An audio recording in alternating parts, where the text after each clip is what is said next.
Yes, a very good evening, great educators from wherever you're joining us to this for today's training. My name is Maxwell. I'll be your facilitator today. As Vida and Kiko have communicated earlier, I'll be taking you through quickly through an onboarding session, or what I can call a review of the first three modules. Remember, there are guys who joined us for maybe the second module, they didn't make it for the first module, or some who joined in the third module. So we thought it's a great way to bring everybody on board so that going forward, we'll be moving together as a unit. And this is also just as a breather or a break for us so that we can reflect on the three modules that we have gone through. That is lesson planning, lesson design, and assessment. So I'll be quick on some key areas that I think were necessary for us to have a look at them. And so in case you have any issue arising from any of these slides, let me know through the chat section. My moderators will be able to signal me so that I can respond to some of your questions. So welcome once again for this review or recap. As I share my screen, so that we can start on this. So I'm hoping that my screen is visible to all of you. Probably Kiko could confirm that, or Vida. Yes, it's viewable, Teacher Maxwell, and I would kindly request you to disable the annotation from your end. Okay, let me just do that right away.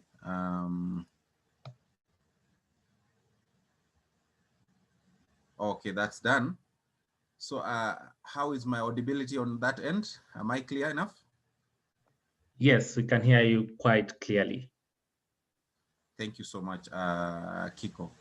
So for the past 3 weeks, we have managed to go through lesson planning as an essential technique for educators who intend to teach virtual classrooms and not necessarily for online teaching. Even in the normal physical class teaching, lesson planning is very key. We also managed to go through content development for purposes of doing your virtual classrooms because of the new normal that we have. And then we summed it up the last week on module 3, which was on creating an assessment model for your learners, an effective assessment model. So quickly from your feedback, I'll be going through those key areas that most of you responded to in the feedback form that you thought they were necessary for us to relook at. So into the first module that we looked at on lesson planning, I was able to take you through how you plan your lesson online, how then you design your lesson based on the two frameworks, that is the cognitive skill framework or the Bloom's taxonomy, and also the TPACK framework. We also looked at the lesson design formats, that is synchronous versus asynchronous lesson models. And then we looked at a practice session where you guys were supposed to do a skill plan on the platform. That was your takeaway assignment, which I'm happy majority of you managed to attempt on it and you did well.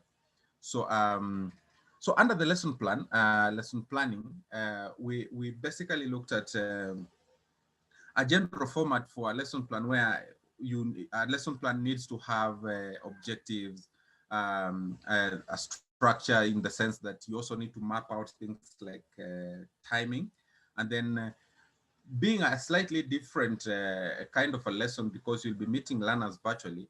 We also said you should remember to allocate some time for student participation and also time for virtual breaks so as to allow students to chat and use maybe the bathroom and share feedback or reflect on how the new format is going on. So basically, the lesson plan will just shift a little bit from our legacy lesson planning design where you have an introduction, you have lesson development, you have conclusion and assessment. This is just shifting it now to an online, but with a slight improvement, and also taking consideration that you'll not be meeting the learners physically.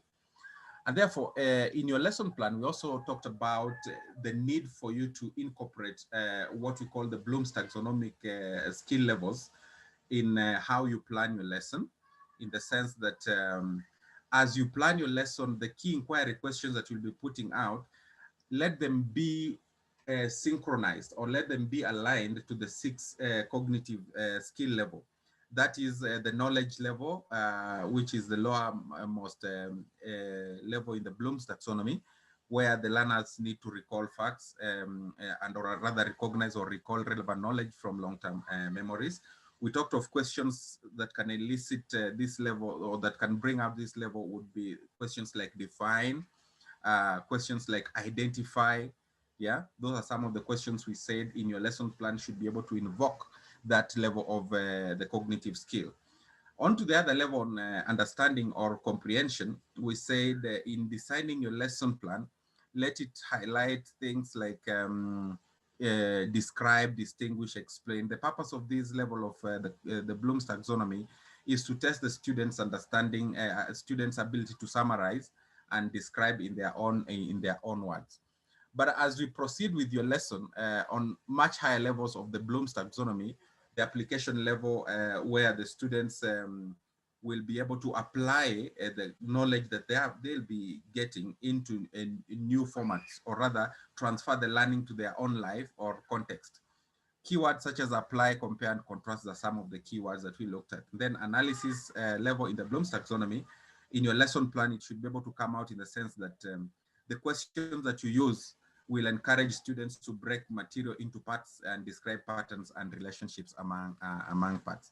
And then we had the synthesis level, which we said you can bring it out very well, so that the questions that you use in your lesson plan will encourage, or rather activities that you'll be using will be encourage students to create something new by using a combination of ideas from different sources to form a new one. And then finally, we said the uppermost level, that is the evaluation, will deal with questions that will encourage students to develop opinions and make value decisions about issues based on a specific criteria. So we talked of key questions here, or keywords such as assess, critique, determine, judge, justify. And you could talk of a question like, do you think eating sugary stuff is a bad thing? So you see, these are questions that is leaving students to open and be able to synthesize ideas and be able to evaluate a scenario and be able to give their argument of the scenario. We also say that in designing your lesson plan, you also need to put into consideration a framework we refer to as the Technology, Pedagogy, and Content Knowledge, or TPAC framework, since that our lessons will be online and will be incorporating in integration of ICT. So how important is this TPAC framework? Probably just a brief overview of the TPAC is a framework that was introduced back in 2006 at the Michigan State University, which identified primary forms of knowledge. This talking of content knowledge, the CK, pedagogical knowledge, the PK, and the technological knowledge. All these interrelated into what we call a Venn diagram. A Venn diagram is just a diagram represented by circles, such that each circle represents an element or a subject and how it's related to the other. So we have an interrelated types of knowledge here, the technological knowledge, the content knowledge, and the pedagogical knowledge. And in those specific areas of interrelation, at the middle point, we have the sweet spot, or what we call the Rolio triangle, that brings out how the 3 subjects or elements are interdependent. So into the first content knowledge, CK, we said, as you design your lesson and you want to incorporate, you want to bring it online. So what is your content? Do you know your content well? It simply talks about you as an educator having a solid understanding of the lesson concept, or what we commonly refer to as mastery of content. Then the pedagogical knowledge is how do you intend to deliver this lesson or this content that you're planning for to the learners. So you're bringing in such a pedagogical design such as active teaching and learning, problem-based learning, blended learning, all that, not forgetting what we call the 21st century learning design framework. And then for the technological knowledge, we are looking at you as an educator. How well do you know how to use the technology to present your concept? So what digital tools are available for you so that you can use them at your disposal to communicate what you want to communicate to your learners? For example, in your lesson plan, you will, maybe students will need to label a diagram and present. So the ability to fill in the blanks with an answer key, or maybe find images from the internet or create slides. This is what we call technological content. But then these three levels or elements of the TPACK framework are interrelated in zones. The zones in which they are interrelated, we call them the pedagogical content knowledge. That is a zone of interactivity between pedagogical content and knowledge and pedagogical content, pedagogical knowledge and content knowledge. And then we have the region of intersection between technological knowledge and content knowledge, the TCK. I hope you can see that on my diagram, probably if I can use my pointer. So this region between pedagogical knowledge and content knowledge, we call it pedagogical content knowledge here. And then we have this other region, which we call the technological content knowledge, between technology and content knowledge, their relationship there. And then we have the technological pedagogical knowledge, a region interdependent between this subject and this other subject, or this element and this other element. At the center is where we have the sweet spot, or the Rolio triangle, which I talked about as now the TPACK, where the three forms of knowledge intersect. That's the technological knowledge, pedagogical knowledge, and the content knowledge. What is the significance of all this? For the PCK, it's just trying to highlight your understanding, the understanding of the best practices for teaching specific content to your specific students.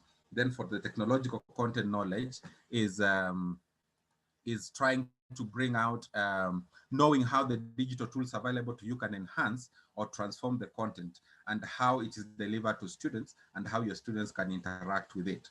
Then for the technological pedagogical knowledge, the TPK, is understanding how to use your digital tools as a vehicle to the learning outcomes and experiences that you want. So for the sweet spot, now the TPACK, or the Rolio triangle, in the middle of all that Venn diagram, this is represents a full understanding of how to teach with technology, keeping in mind that this is not the same as having knowledge of each of the three primary concepts in video. So this is a region where you blend in all the three forms of knowledge as an educator. So in your lesson design, always consider the Bloom's taxonomy, or the cognitive skill framework, and the TPACK and the TPACK framework. We went ahead and looked at different types of lesson formats. Now that you are designing your lesson plan, what lesson format do you want to use in your e-learning or to adapt for your teaching? We talked of asynchronous versus synchronous. Asynchronous in this case also referred to as a self-paced learning, where students just learn on their own without your physical presence or without your virtual presence there to take the students into a live mode session like what I'm doing right now. So the course content and or lesson pre-recorded videos, lectures, and tutorials are shared maybe on a lesson management system. This is a self-paced learning approach whereby the students will just go through the material at their own pace and at their own time. So the students are not bound by being present online at the same time as the educator or you, the teacher. Yeah, so the learner is able to control the amount of material they consume, as well as duration of time they need to learn the new information properly. And then we have the synchronous version, or the synchronous format, where we said this is a live online class, like what we are doing right now, where you as the teacher, you organize a virtual meeting in a room, for example, on Google Meet, on Zoom, on Microsoft Teams, whichever platform that fits you.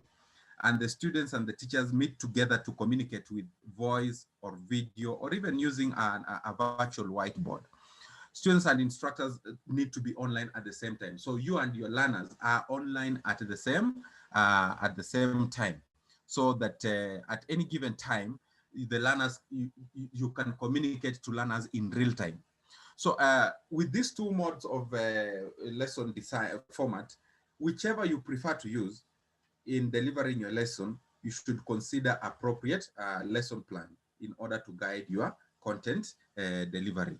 So with the appropriate lesson plan, I gave a sample lesson plan that we can adapt very quickly to design our lessons that we need to deliver them online. I looked at the 4A plan model, which 4S simply stands for activating prior knowledge as the first A in the model, then acquiring new knowledge as the second A in the model, application part, and assessment. When you look at those 4A model, they are in compliance with the cognitive skill level, that is the Bloom's taxonomy. So in activating prior knowledge, this could fall under our legacy lesson plan under the introduction part, where in our legacy lesson plan, we always say in the introduction, you can review the previous lesson. You can use question and answer method. You can use brainstorming. You can use concept maps and games and just quite a number of things to review what knowledge do learners have before they come into this, they learn this new knowledge. So you're simply assessing the entry level of the learner in the activating prior knowledge. In the acquiring new knowledge, which can map up to lesson development, you are simply promoting higher order thinking to enable students to make connections and interconnections between the course materials and real life experiences. So key inquiry questions here, you will need them. You will need questions that will be able to highlight the higher level cognitive skills in the Bloom's taxonomy. How can you be able to, what are some of the methods or activities you could have used here? You can bring in video, open education resources such as videos. You can invite guest speakers into your classroom at that point. You can bring in active reading.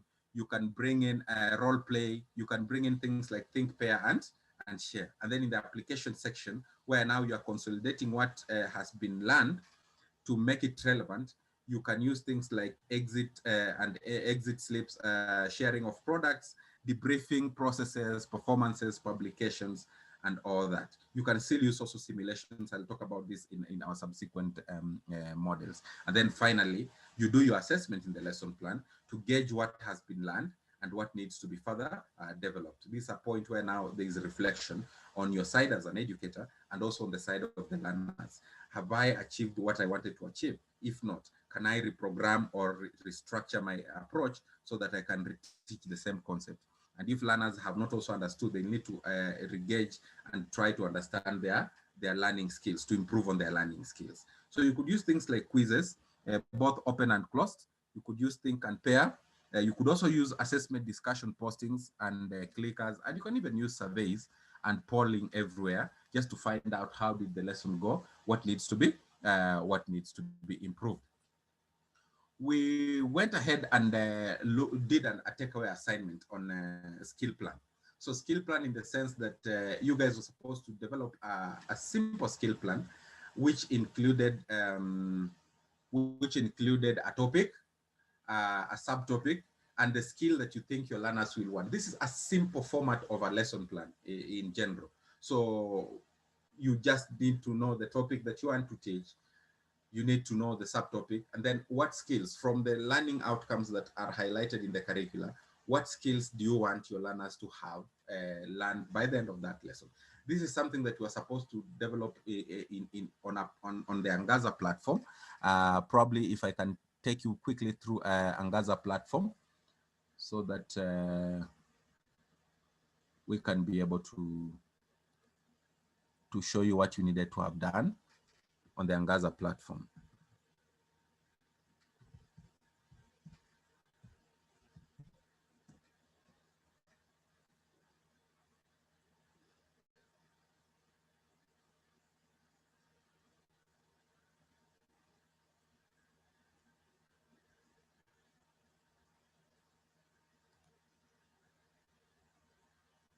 So as it's taking some time to load, let me just load it, and then I'll be able to take you through this very quickly.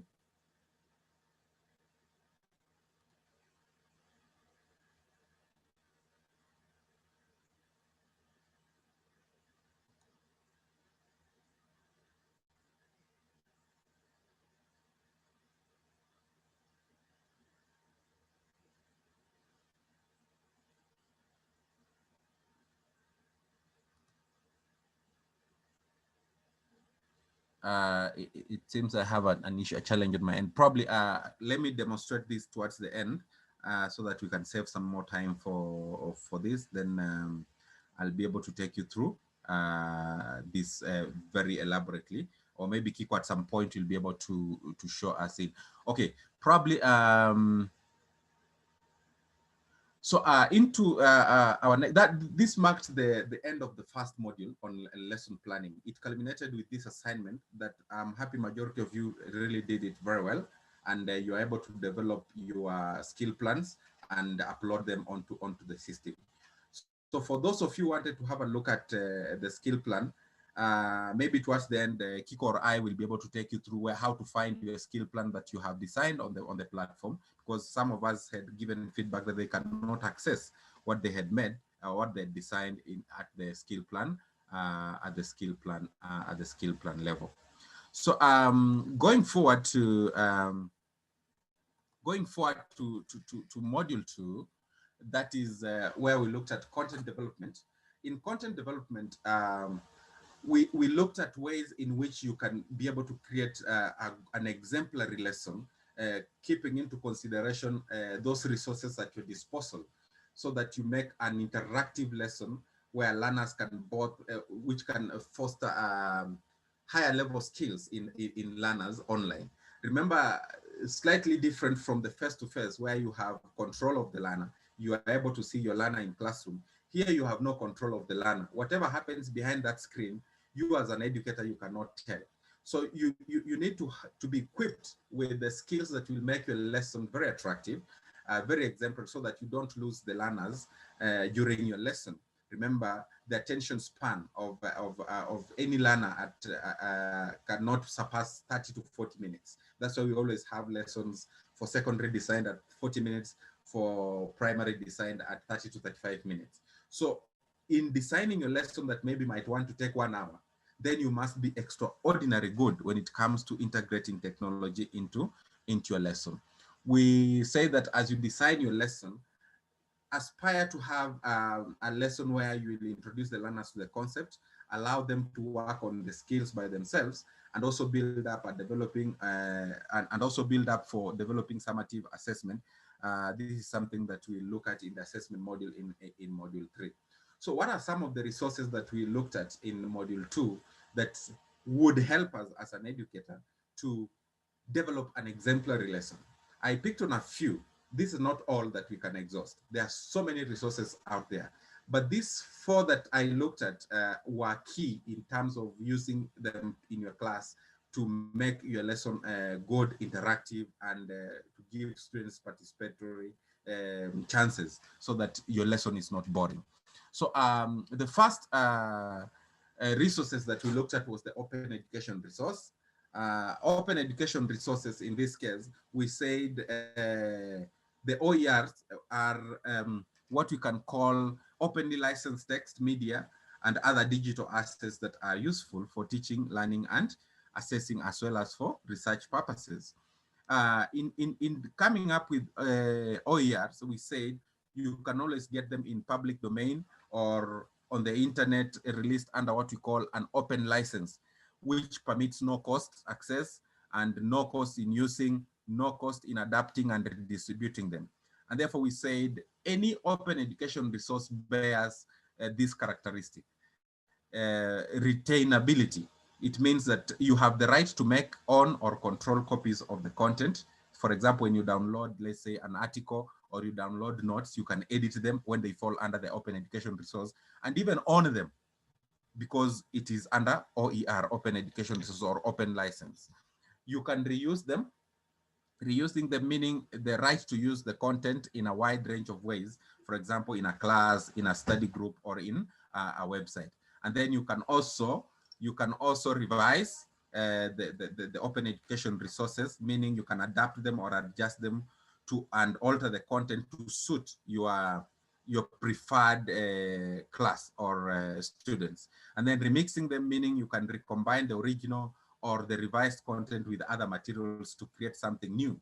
And then redistributing, meaning the right to share copies of the original content without facing issues to do with legal issues. So those are the characteristics of open education resource. So what makes education resources useful, or what is the rationale of using OERs? We said in using OERs, you have quite a number of benefits.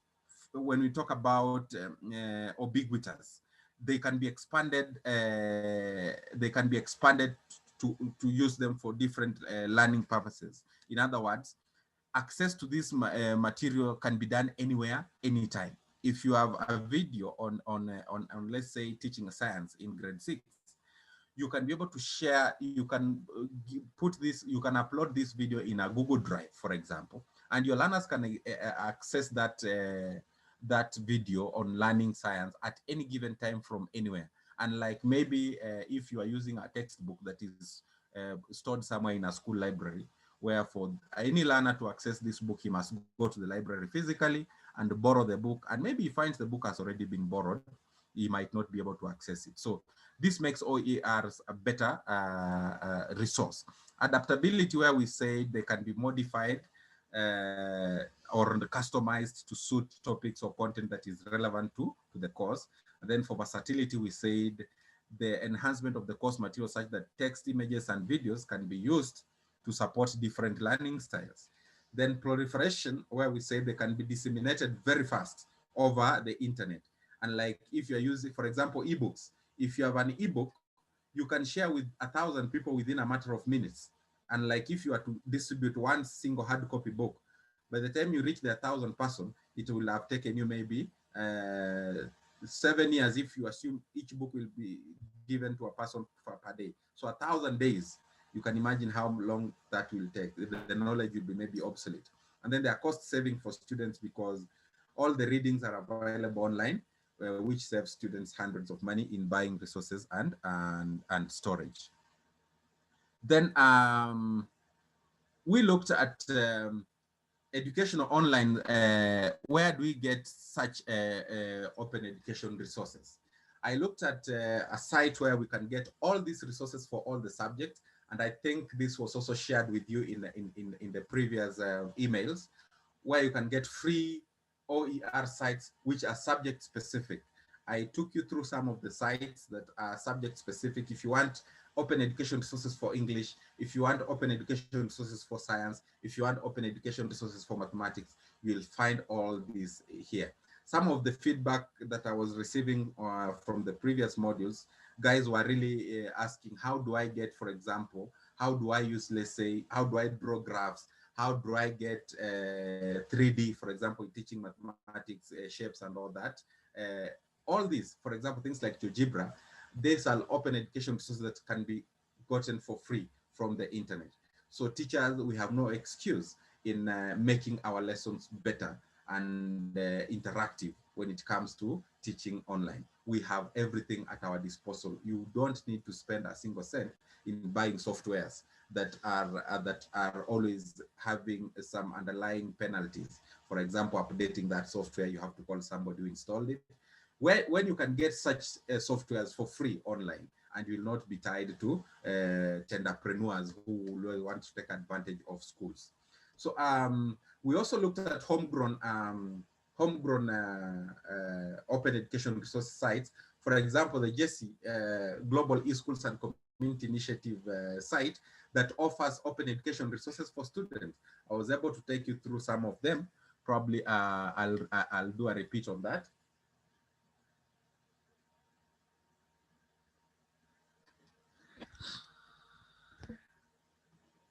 So looking at this homepage for this site, this is a site that has been generated by teachers here in the country under the stewardship of the Global eSchools and Community Initiative. This is a group that was introduced or started by the former UN Secretary General, ICT Task Force under Kofi Annan stewardship, to try and bring or integrate ICT, communicate, be able to bring everybody on board, teachers, learners, and even the board of management for schools, to integrate ICT in classroom. And therefore, they have been carrying on a pilot project since 2017 in secondary schools in Kenya, about 80 schools. And the result is what you can see.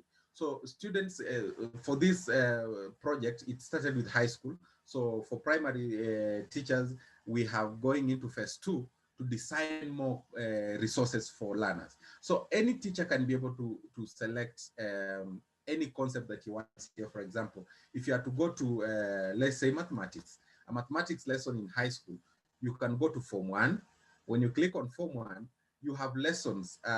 So this site did not put everything onto it in mathematics. They did a survey on what we call difficult to learn or difficult to teach lesson concepts, and they developed resources regarding that. For example, length of an arc, for example, in Form 1, how do you teach that? You'll find a resource here. A student can be able to go through this resource and navigate it on it and learn for himself. Even a teacher, you can borrow a lot from this. By navigating through this lesson, you'll be able to go through it and see how did this teacher design this lesson. Calculation of circumference, for example, of a circle.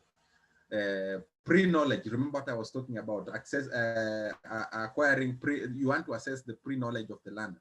The learner should have known how to calculate the circumference of a circle, for instance, before he knows how to get the length of an arc. Yeah.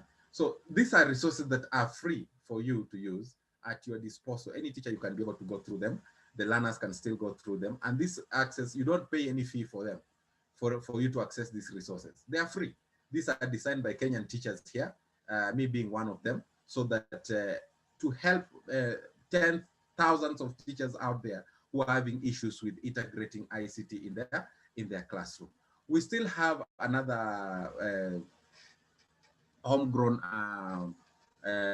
open education resource site, the Snaplify, which I talked about and said, Snaplify gives you a wide range of books for free.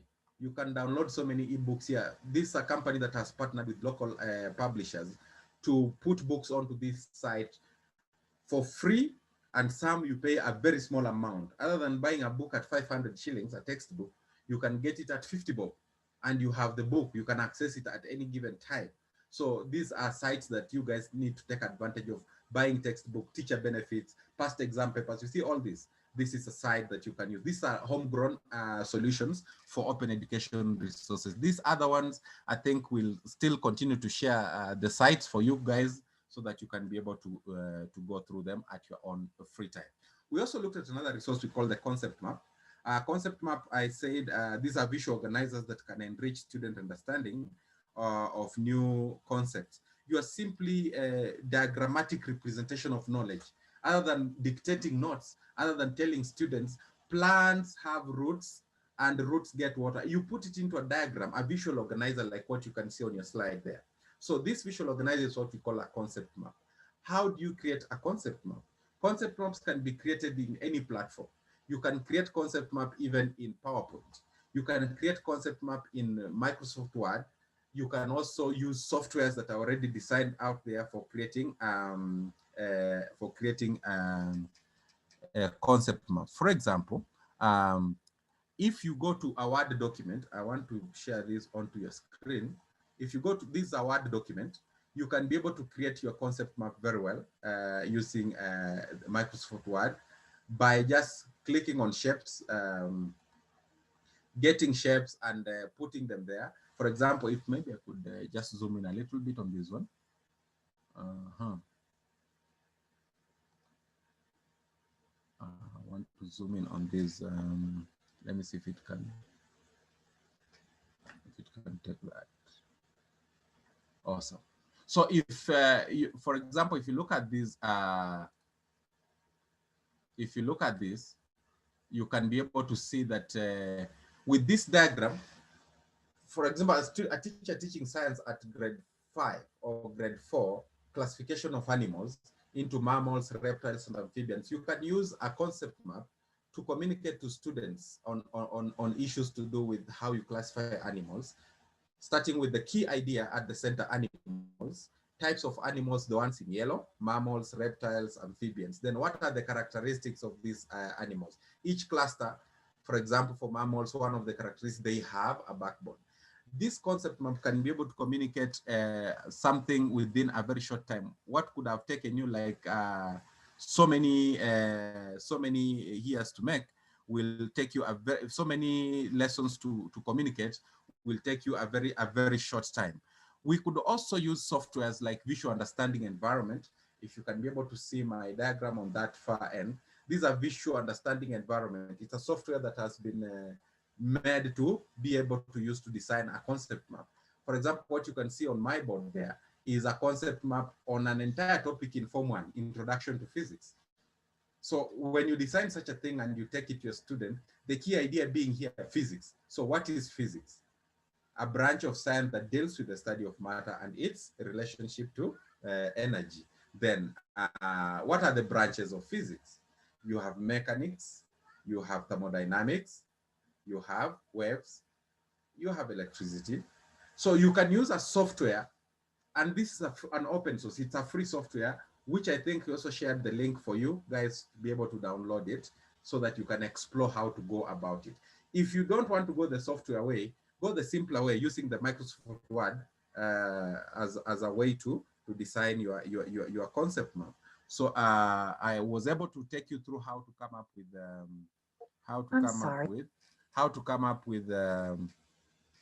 a concept map in Microsoft Word, which I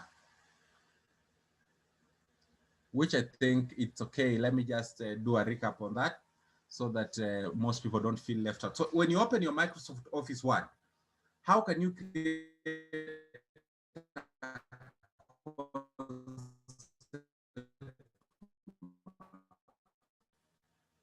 as it loads? Then when you open a blank document like that, you go to the Insert tab. The Insert tab is at the topmost part. So when you click on Insert, it will open for you a drop down where you can be able to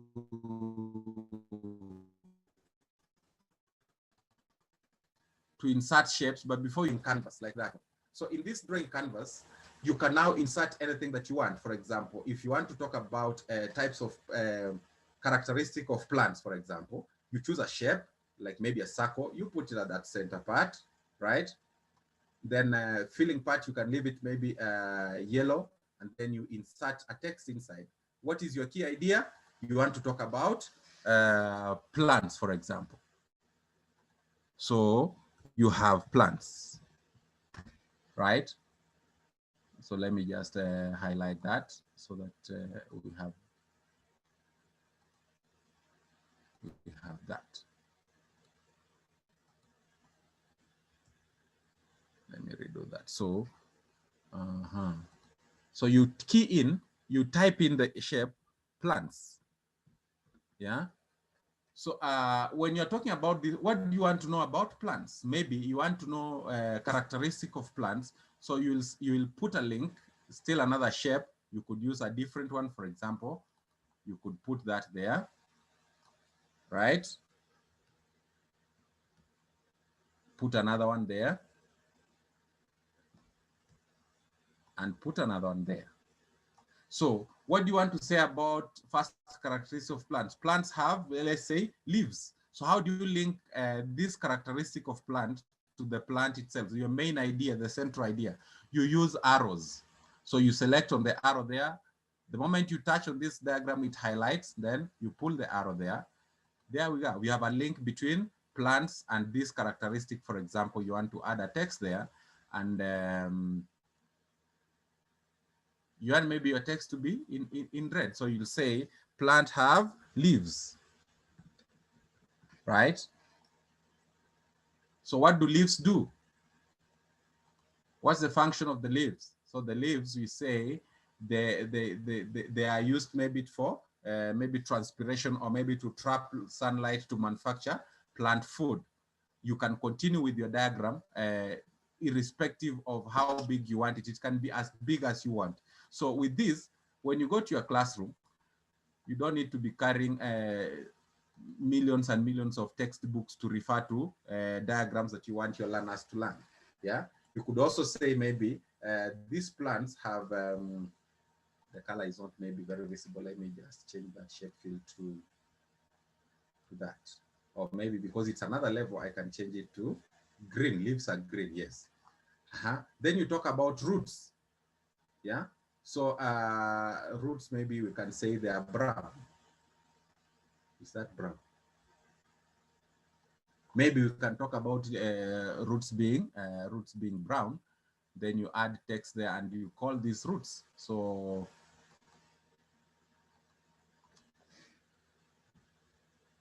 you have roots there. So plants have roots. So what is the function of roots? You can now add another shape there and say function of roots is that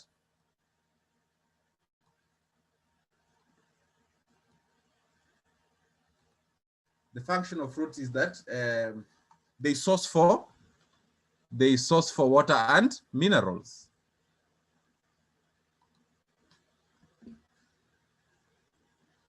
Water and minerals.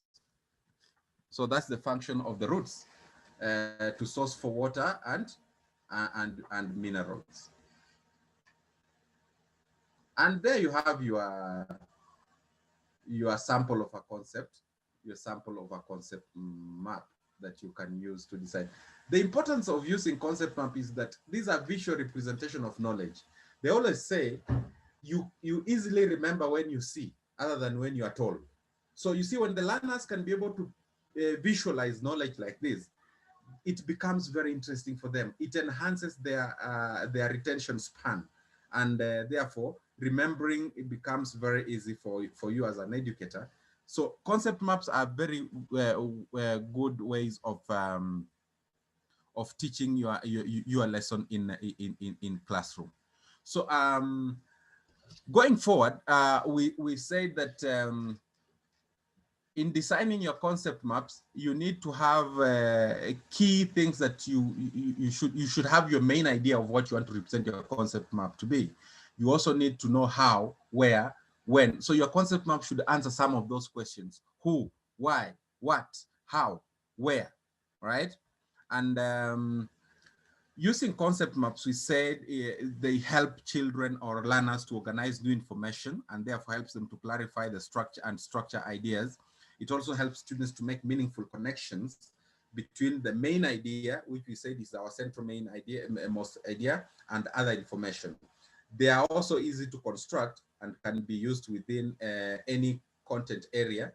Also, they help learners grasp the material, not necessarily visually impaired learners. They're also very good for learners who are very good at visualizing things, but basically for all learners to be able to grasp ideas easily.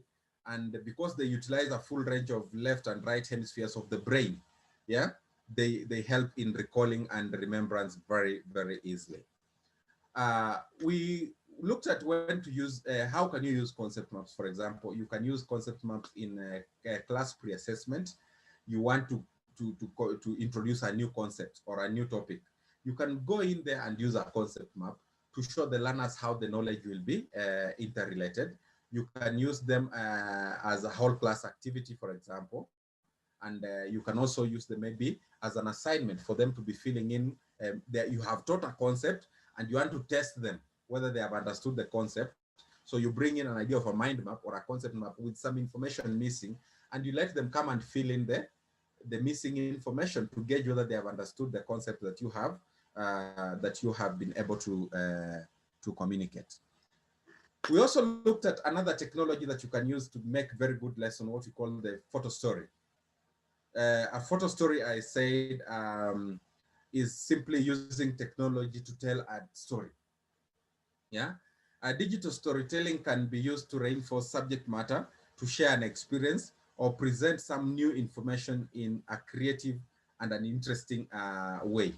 If for those of you who grew up in the 80s and 70s towards the late 90s, there was this daily newspaper columnist called Wahome Mutai, or what guys used to call him Whispers.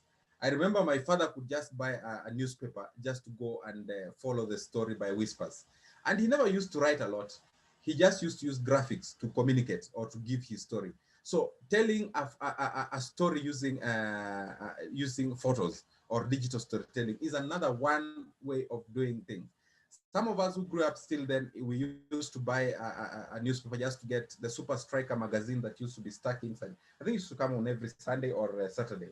That magazine had just photos of these footballers telling a story, how they went to maybe to the cold zones and played football there. They scored many goals. You could see all that. And it was very interesting. If they could write this story in a novel form, most of us could never have get a chance to read those stories. But looking at it and looking at the photos that used to tell a story, you used to follow that story well. So digital storytelling as a presentation tool is very appealing to the diverse learning styles of students. Yeah, it also capitalizes on students' creative talents and allows their work to be published on the internet for others to view and also critique. So when creating your digital photo story, what are some of the tips that you must always use before you can create your digital photo? Identify the main idea that you want to tell about. So what is the main idea that you want your story to tell?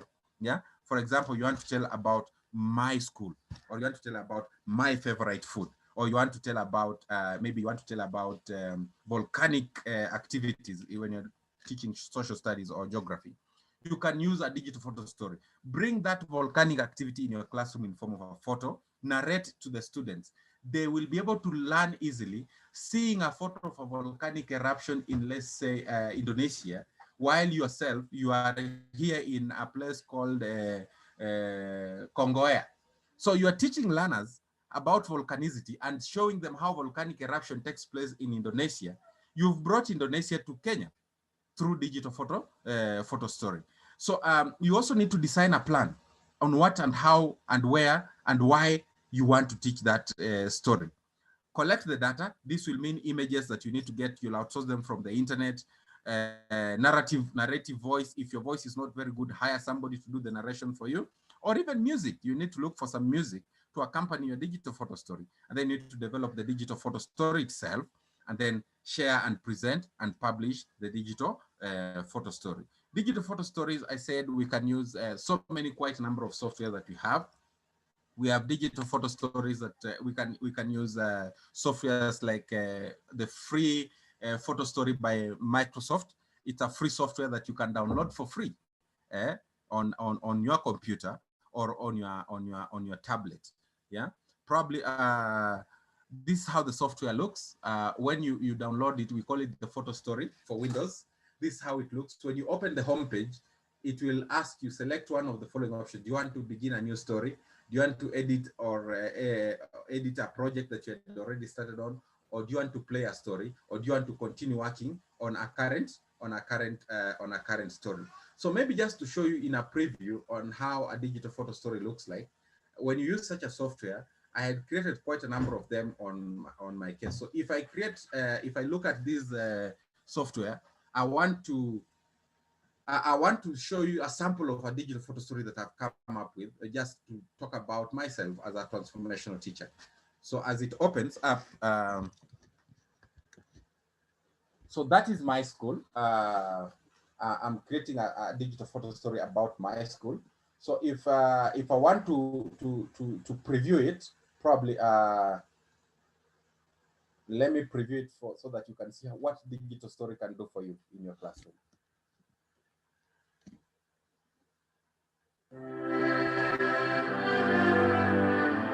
So I was able to incorporate in some music just to tell people about what I do and what my school looks like. Yeah.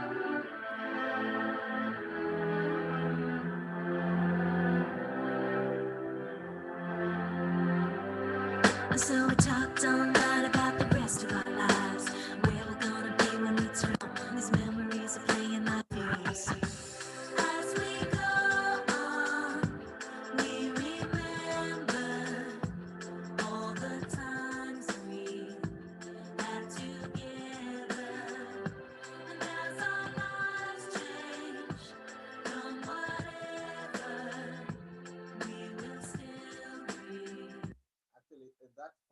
taken by Mastercard Foundation, and they used it to feature me sometime this year in their 2020 report on secondary education.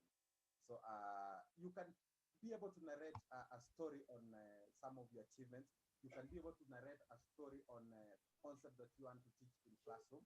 So, Teacher Maxwell, kindly increase the volume. Pardon? Kindly increase your volume. We can barely hear you. Okay, right now? It's still low. Is that clear? Not yet. What about now? Maybe a bit higher, slowly, just a more. Okay, so perfect. Let me try to perfect, yeah? Yes. Okay.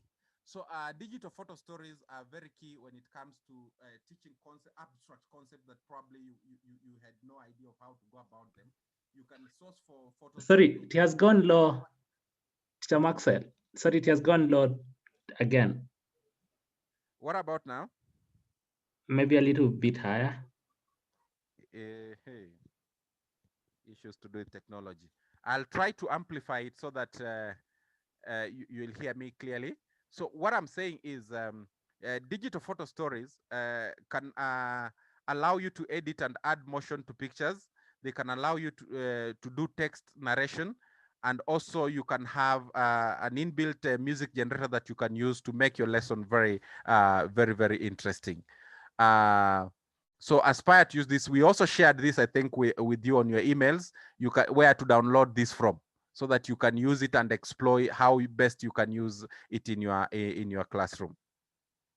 So when we looked also at how you can be able to package your lesson, packaging your lesson, we said, now that you've developed your lesson, you need to package your lesson. Whether you'll go the synchronous way or the asynchronous way, we said you can decide to use slides, presentation slides like Microsoft PowerPoint slides or Google slides, like what I'm using right now, to teach your lesson. But depending on what you choose on, your slides should be, the use of your slides should be such that they convey visual ideas, graphs, and tables. They summarize facts, and they present questions for discussion. Your slides also should be able to obey the 6x6 rule, whereby no more than 6 bullets with 6 words per bullet. A bullet is a highlight, or for example, number 1. What appears on number 1, we should not have more than 6 statements on your presentation slide, and your statement should not have more than 6 words in it. Yeah. And then you also use large fonts for clarity and for visibility for your audience, and also use images that support or illustrate the ideas, not simply for decorative purposes. For example, a slide appearing on your teaching on what is light, you cannot have a picture of a cow there, because a cow is not related to light. So, but having a picture of a bulb there, these are an image that is related to what you want to convey. And then you can also use what we call softwares or lesson management systems, learning management systems, to package your lesson. A very good example of a free software that I showed you guys on how to use is the EXE learning software. An EXE learning software is free for you to download. What you only need to do is, when you go to your browser, you click on you search for EXE. You search for EXE learning. It will take you to this homepage of EXE, and then you want to download it. So for example, when you click on EXE learning, it takes you here. When it takes you to EXE learning free software tool for create educational content, you click on downloads. Then you'll be able to choose which operating system are you using on your computer. Is it you're using Linux or using the Mac operating system, or are you using the Microsoft Windows? So for most of us, because we are so used to Microsoft Windows, you can install any of these versions. When you click on any of this, it will install it in your machine, and you are ready to use the EXE. So how do we use the EXE to package your lesson? So EXE, I've already looked at an example of a lesson here that has been packaged using EXE. So an EXE lesson looks like this. So if you want to package, this is after you have exported the lesson, this is how it will look. You're able to create web pages that can be portable. You can carry them in a flash disk, go and install them on your learners' machines, share with your learners even on email, and they'll be able to go through this topic on their own, as long as they have a suitable browser, like let's say Google or Microsoft, the Microsoft browser or Firefox, and it is not online, it is offline. So once you package your lesson, you can the learners can be able to access this content offline without necessarily having to have the internet to go through this lesson. And it gives you those easy navigation buttons for them to be able to go through them. Yeah. So these are lessons that was designed by a friend of mine, George, to see how to measurement is all about in physics. So I think we also shared this for you to download the EXE, and probably I would take some more time, like 5 minutes, to take you to the EXE itself, and just to see how you can use EXE. How do you start to use an EXE software to package your lesson? Let's say as it loads.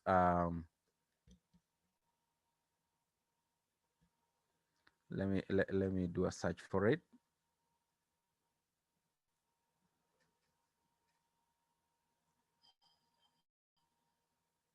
So once you install your EXE app into your desktop or your laptop or your tablet, it will be able to,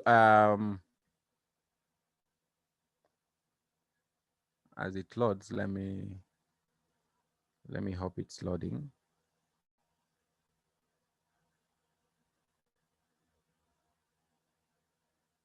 So there we have it. This is how it opens. So you have to select the language which you want to create your content in English, and then select browser that you'll be using, Google Chrome, Firefox, or whichever that Internet Explorer that you want to use. So once you have done that, you then be able to save it. So you save this.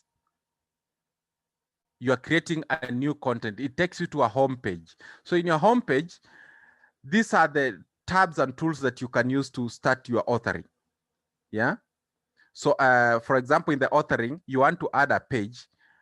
It's more or less like a topic or a lesson planning guide, but in real sense, this is something you'll export onto a lesson management system or just save it into a flash and share it with the learners. So with regard to this, I want to rename this tab.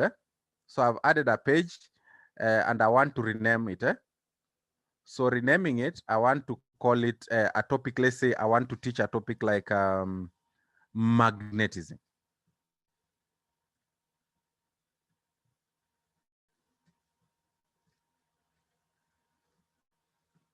So my topic for the day will be magnetism. It shows there. I'll add a page for the subtopic. I'll rename it again. And I want my subtopic section to be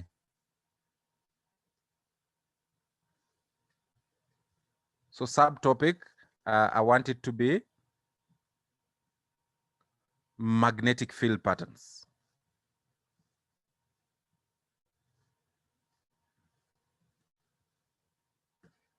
Right? And then you say, okay. So you see, you are cascading your lesson into that format. If I add another page, I want, let's say, to look at the unit, or maybe I want to look at maybe lesson objectives. So I will rename that to objectives.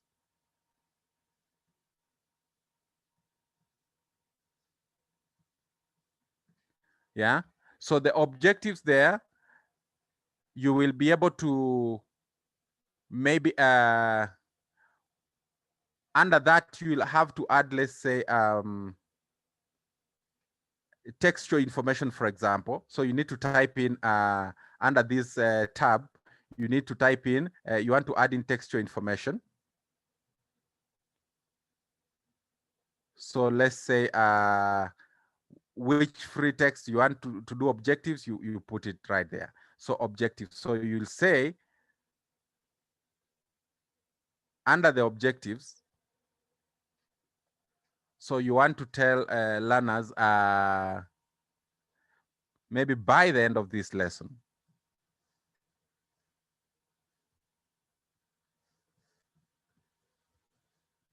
And because this is a lesson that the learners are going to go through it themselves, let the language you use be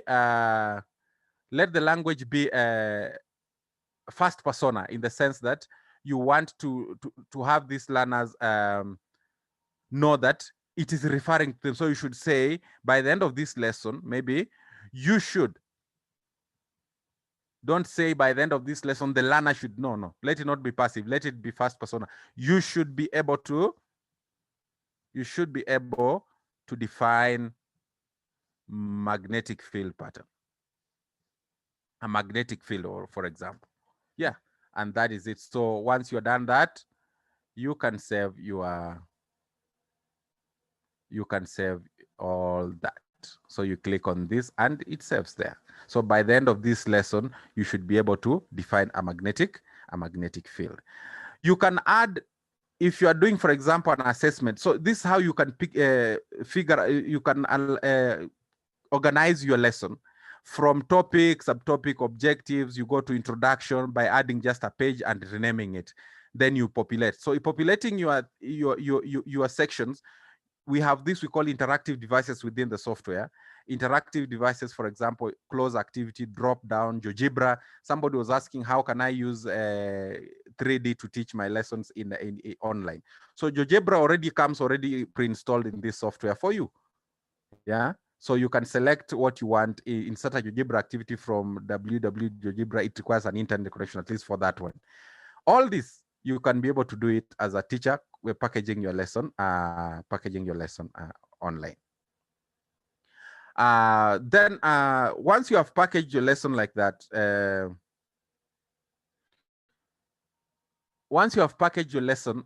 probably let me minimize this. And also,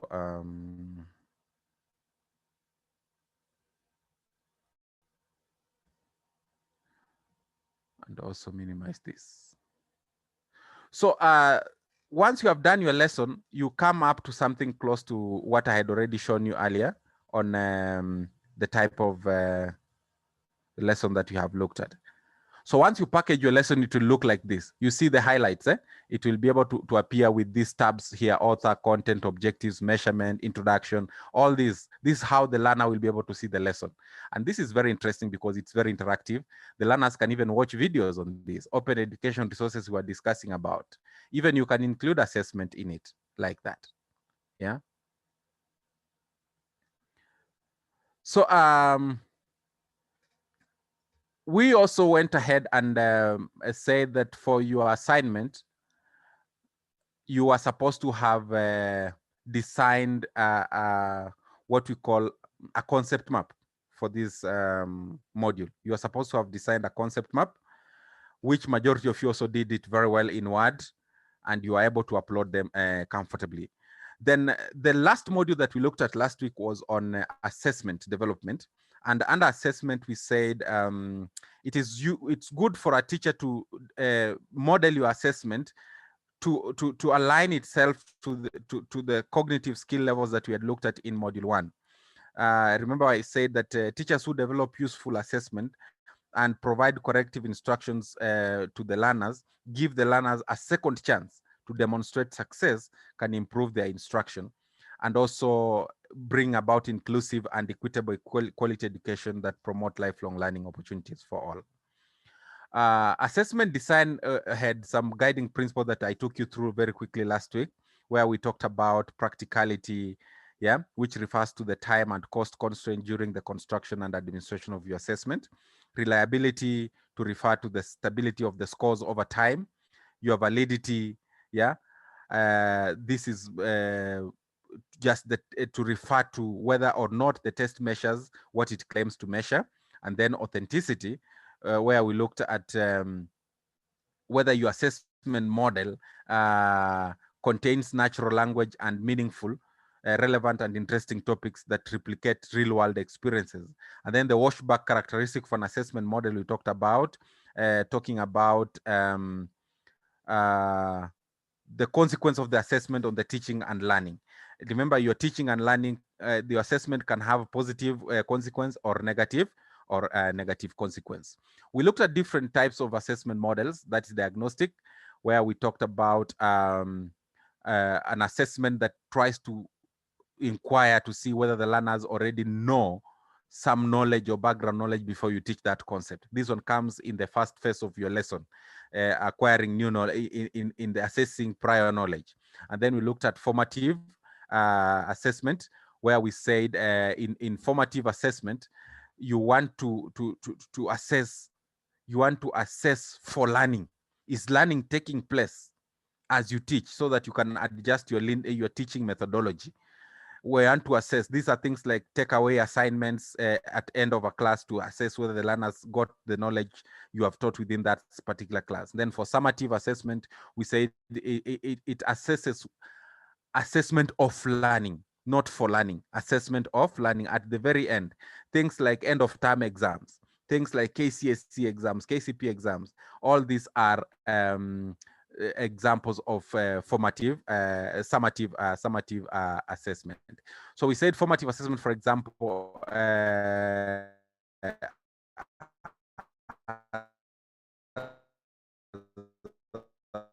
cycle where it to examine the students' work, then inform your knowledge as a teacher, then that will inform your instruction, and later on administer the tasks.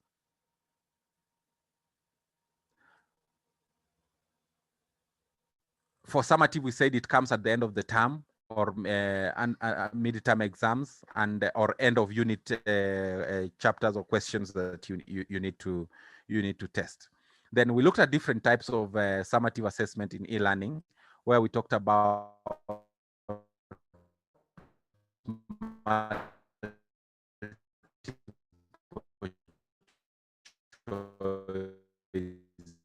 online presentations, can use projects, and even multiple choices. Then tips of using assessment in e-learning. Remember, we said using assessment, using grading rubrics, a very important thing, where we said rubrics are composed of 4 basic parts. That is the descriptor, where we looked at the characteristics being the rows, then the descriptor being within the cells. Then we looked at the scale, a scale giving you the grading.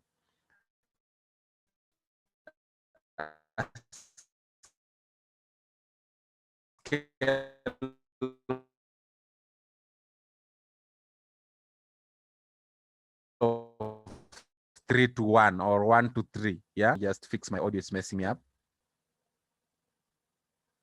Rubric, we said it has the criteria which defines what are you assessing, what is the outcome that you want the learners to have achieved on it. Then we talked about the characteristic or the rows to be rated, the skill level and all that. Then we looked about the scaling, or rather what you can call the levels of master, or the scale, which are the columns. Common levels of master we could talk of: exceeds expectation, meets expectation, nears expectation, or below expectation. I think this is what CBC is all about when you're developing rubrics for grade 4 exams that were administered at the beginning of early this year. You could also use things like exemplary, proficient, marginal, or unacceptable. And or you could also use things like mastery, proficient, developing, or novice. Or you could even decide to use points, a ratio of 4, 3, 2, 3 to 1. We looked at an example of a good evaluation rubric, which I was able to show you. So as an example of a student-based project evaluation rubric, where, for example, this one was looking at the organization of the student. They were doing a group presentation. I hope this can be able to zoom in. Yes, awesome.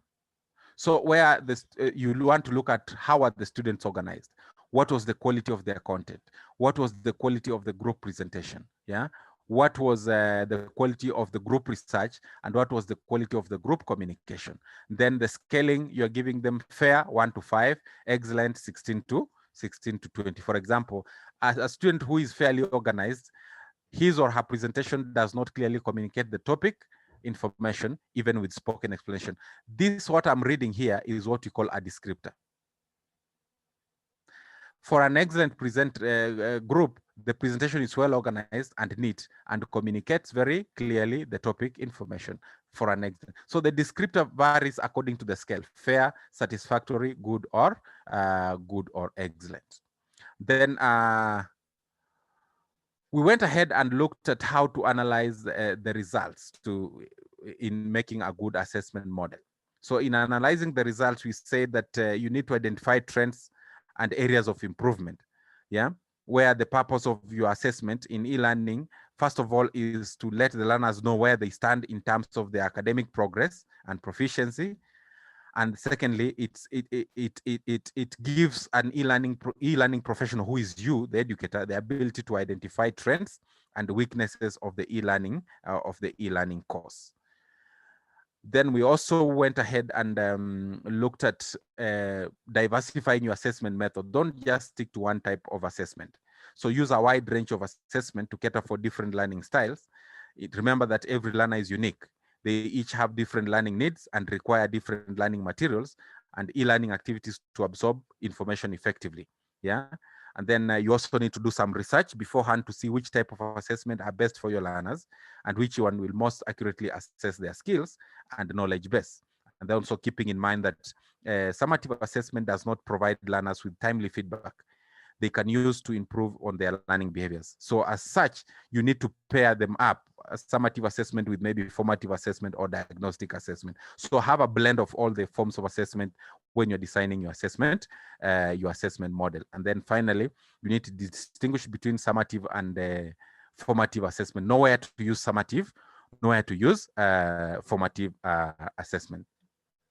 I quickly looked at what else we can call an adaptive assessment model, which is tailor-made specifically for that is specifically to examine each individual based on their performance on a previous item or on a previous task. So this is a mode of assessment that we can use in assessing our online learning, where you don't treat every learner one formula for everybody. Each learner is unique. You can only assess a learner based on their previous performance. So unlike what we have, the formative assessments we have going on in our schools, they treat every learner the same. We don't need to assess learners using a 6 P's approach. Yeah, let us learn to adapt assessment to each individual learner's abilities. If a learner is not very good in arithmetic, he cannot be assessed as that learner who is very good in mathematics. So we design assessment models based on the learner's previous ability levels. So these are a modern way of looking at an adaptive lesson. I had a very good example of an adaptive lesson there for you to have a look at. Need to have some fun? We are going to ask you some questions. To answer the question, move the mouse over your answer choice and click on it, just like this. Are you ready? Let's go!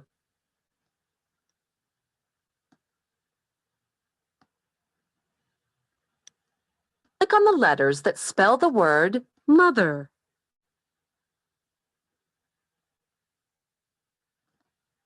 Sensational! Keep going. Not quite. Try again.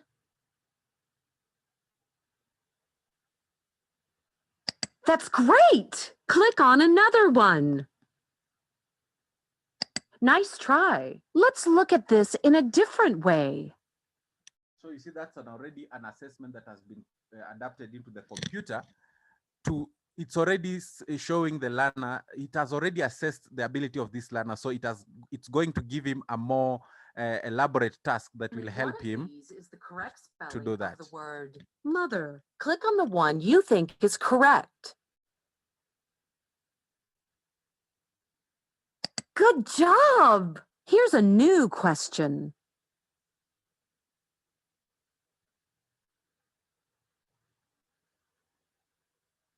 Look at this sentence. One of the words in this sentence should be capitalized. Click on the word that should be capitalized.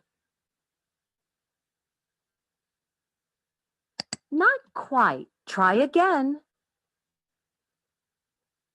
Remember, Names of people must be capitalized. Click on.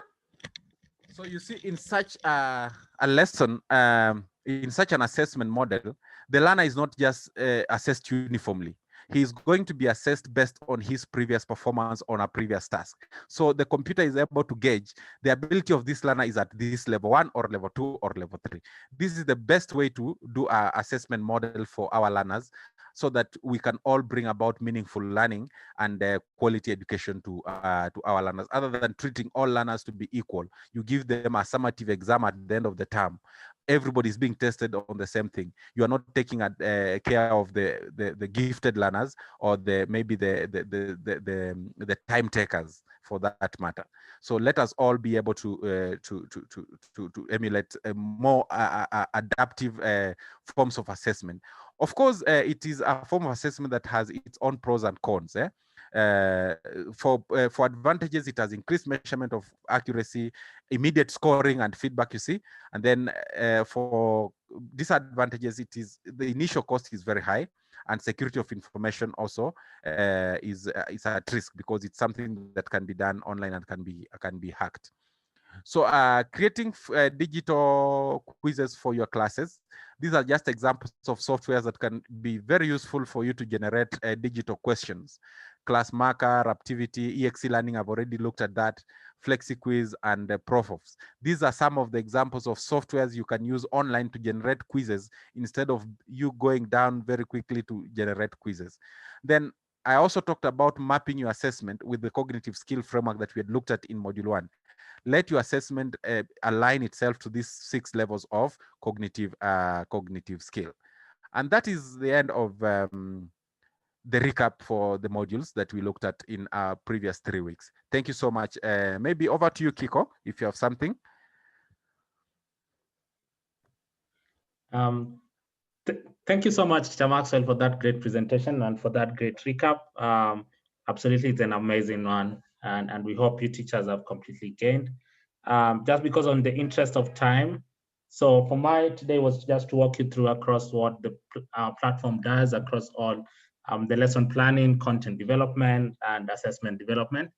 And just because of time, I definitely share videos that you can watch. And these will be tutorials on how you can walk across working from any level of the platform. So last week I shared about how to develop the assessment. This week I'll send emails on across the 3 pillars on how you can use our platform to work on that, so that just we could just save time. But just because of the interest of time, I just prepared for those who are using some of the great feedback for those who are using mobile phones. So we could just quickly show these, because I know the mobile phone had an issue. So if you can all see my screen. Okay.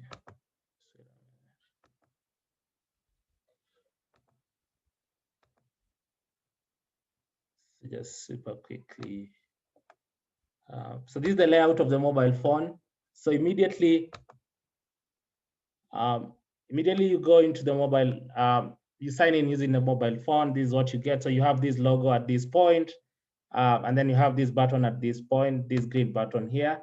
Once you have that, then just click sign in, and then click home again. And then it will ask you to put your username. So we've all shared usernames. If you've not received your credentials, kindly let us know, and we'll definitely be able to share. And then here you can input your password, and then just click login. And here it gives you, like for example, in Teacher Maxwell, the first pillar we did the learning planning. So definitely you just click learning planning and scroll down. And as you scroll down, then you're able to query between the different subjects and classes, as I mentioned, like Form 2. And then you can select different subjects, like secondary IRA or even math. So secondary math, and then select the different topics that you need, and then select the subtopics. And from that point, then you're able to input your learning plan, and then create, once you do that,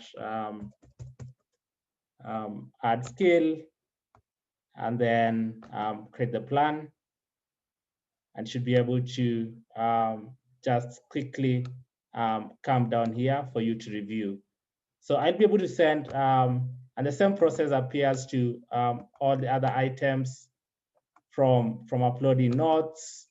So you just have to click once it's highlighted, then follow the same process, choose the subject, class, topic, and subtopic, and curate your notes. And similarly to the upload assignment. So I'll be able to send very great videos for both if you're using a mobile phone or if you're using your computer, because both have different interfaces, but they're all the same. It's only that how it appears on each device has a different orientation. So I'll be able to do videos on this, and then I can send you so that you're able to work on the assignments that will be given. So I'll send a comprehensive email on that case. So that was my presentation. So quickly, if we do have any questions, I would just you just lift your hand and I'll be able to unmute you. So if you do have any questions, Vida too, if there are any questions that you think we can address super quickly in like 5 minutes or so, then we can tackle them.